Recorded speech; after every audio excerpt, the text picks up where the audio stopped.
Thiruvanchoor Radhakrishnan MLA ചേരുകയാണ്.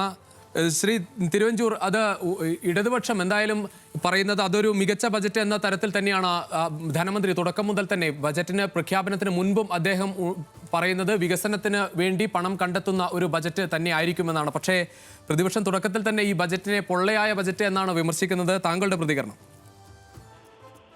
ഈ ബജറ്റിനെ കുറിച്ച് ജനങ്ങൾക്ക് വലിയ പ്രതീക്ഷയോടുകൂടിയാണ് കാത്തിരുന്നത്. കാരണം ഈ ഗവൺമെന്റ് ഏറെക്കുറെ അവസാനത്തെ ഫുൾ ബജറ്റായിട്ടാണ് ഇത് നിൽക്കുന്നത്.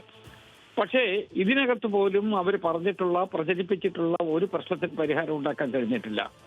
സർക്കാർ ഉദ്യോഗസ്ഥന്മാരുടെ കാര്യങ്ങൾ എടുത്തു നോക്കും, ക്ഷേമ പെൻഷന്റെ കാര്യം എടുത്തു നോക്കും, നാട്ടിലെ വികസനത്തിന്റെ കാര്യം നോക്കിയോളൂ.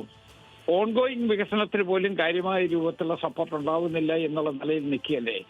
അപ്പൊ ചുരുക്കി പറഞ്ഞാൽ കേരള സംസ്ഥാനത്തിന്റെ വികസന ആവശ്യം കണ്ടുകൊണ്ടോ കേരളത്തിലെ ബഹുജനങ്ങളുടെ പൊതുവായിട്ടുള്ള ആവശ്യവും അല്ല ഇംഗിതവും മനസ്സിലാക്കിക്കൊണ്ടോ ഈ ബജറ്റ് ഒന്നും ചെയ്തിട്ടില്ല എന്നുള്ളതാണ് വരുന്നത്. ഇപ്പൊ വളരെ ചെറുതാണ് എന്നൊരിക്കലും ഒരു കാര്യം പറയാതിരിക്കാൻ പറ്റില്ല. ഭൂനികുതി ഇപ്പൊ ഈ ഗവൺമെന്റ് അധികാരത്തിൽ വന്നതിന് ശേഷം എത്ര പ്രാവശ്യം കൂട്ടുന്നത്? പാവങ്ങളെയല്ലേ അത് ബാധിക്കുന്നത്. ഈ ഗവൺമെന്റ് അധികാരത്തിൽ വന്നതിന് ശേഷം 2 പ്രാവശ്യമാണ് ഈ പണി നടപടിയൊക്കെ എടുക്കുന്നത്. അപ്പൊ ഗവൺമെന്റ് ജനങ്ങളെ ഞെക്കിപ്പിഴിഞ്ഞ് ഇതെല്ലാം വാങ്ങുകയാണ്. പക്ഷെ ജനങ്ങളുടെ ക്ഷേമ പ്രവർത്തനത്തിനുള്ളിൽ വിനിയോഗിക്കുന്നില്ല. അതുകൊണ്ട് ഈ ബജറ്റിനെ ഒരിക്കലും ഒരു മെച്ചപ്പെട്ട ബജറ്റ് എന്ന് പറയാൻ പറ്റില്ല. നല്ല കാഴ്ചപ്പാട് എന്ന് ഒരിക്കലും വിലയിരുത്താൻ കഴിയില്ല. യഥാർത്ഥത്തിൽ ഈ ബജറ്റ് അവതരിപ്പിച്ചുകൊണ്ട് സംസാരിച്ച ധനകാര്യ വകുപ്പ് മന്ത്രിക്ക് പോലും ഇത് ഒരു കൺവിൻസിംഗ് ആയിട്ട് തോന്നിയിട്ടില്ല എന്നാണ് ആ സഭയിലിരുന്ന് ഞങ്ങൾക്കെല്ലാം തോന്നിയിട്ടുള്ളത്. ശ്രീ തിരുവഞ്ചൂർ, ഈ പണം കണ്ടെത്തുക എന്നത് വളരെ പ്രധാനപ്പെട്ട കാര്യമാണ്. പ്രത്യേകിച്ച് സാമ്പത്തിക പ്രതിസന്ധിയിൽ നിൽക്കുകയാണ് സംസ്ഥാനം. കേന്ദ്രമാകട്ടെ ഈ വയനാട് പുനരധിവാസത്തിനടക്കം പണം ഉടൻ കേന്ദ്രം നൽകില്ല എന്ന കാര്യത്തിലൊക്കെ നിലപാട് അറിയിക്കുകയും ചെയ്യുന്നു. സ്വാഭാവികമായും സംസ്ഥാനത്തിന് ഇത്രയും ഒരു വികസന പദ്ധതികൾക്ക് വിഭവം സമാഹരിക്കേണ്ടതുണ്ട്. പക്ഷേ ഇത്രയും തുക ഈ ഭൂനികുതി ഉൾപ്പെടെ കൂട്ടും എന്നൊരു പ്രതീക്ഷയെങ്കിലും ഉണ്ടായിരുന്നു? ഇല്ല, അതുകൊണ്ടാണ് ഞാൻ പറഞ്ഞത് ഭൂനികുതി അങ്ങോട്ട് കൂട്ടുകയാണ്. അത് ബാധിക്കുന്ന ആരെയാണ്?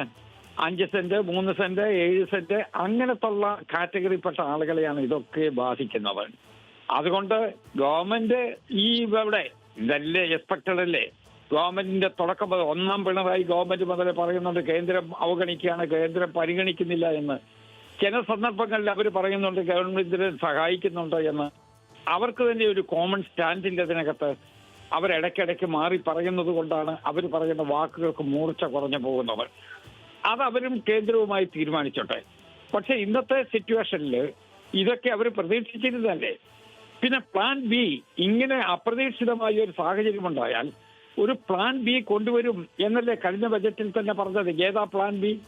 പ്ലാൻ ബി എന്ന് പറയുന്ന പട്ടിണി കിടന്നോ എന്ന് പറയുന്നതാണോ? പെൻഷൻ ഇല്ല എന്ന് പറയുന്നതാണോ? DA കുടിശ്ശിക കൊടുക്കില്ല എന്ന് പറയുന്നതാണോ? കുടിശ്ശികയുള്ള DA കൊടുക്കുന്നതിനെ കുറിച്ച് തന്നെ കുടിശ്ശിക പറഞ്ഞുകൊണ്ടേയിരിക്കുകയാണ്.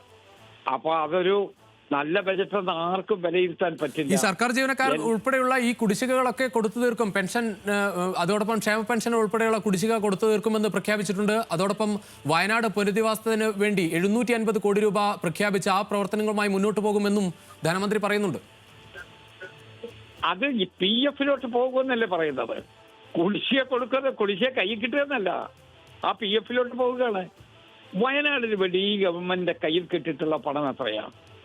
700 കോടി രൂപ എന്ന് പറയുന്നത് ഗവൺമെന്റിന് കിട്ടിയിട്ടുള്ള CMDRF 700 കോടിയെ കിട്ടിയിട്ടുള്ളോ ഈ വയനാടിന് വേണ്ടി? എത്രയാണ് എന്നുള്ള കണക്ക് ഗവൺമെന്റ് ഒന്ന് പറയട്ടെ, അപ്പോൾ കൃത്യമായിട്ട് അറിയാൻ പറ്റും. അപ്പൊ അഡീഷണൽ ആയിട്ട് എക്സ്പെൻഡിച്ചർ എന്ത് വേണ്ടി വരും എന്നുള്ളത് അപ്പോൾ നമുക്ക് മനസ്സിലാക്കാൻ പറ്റും.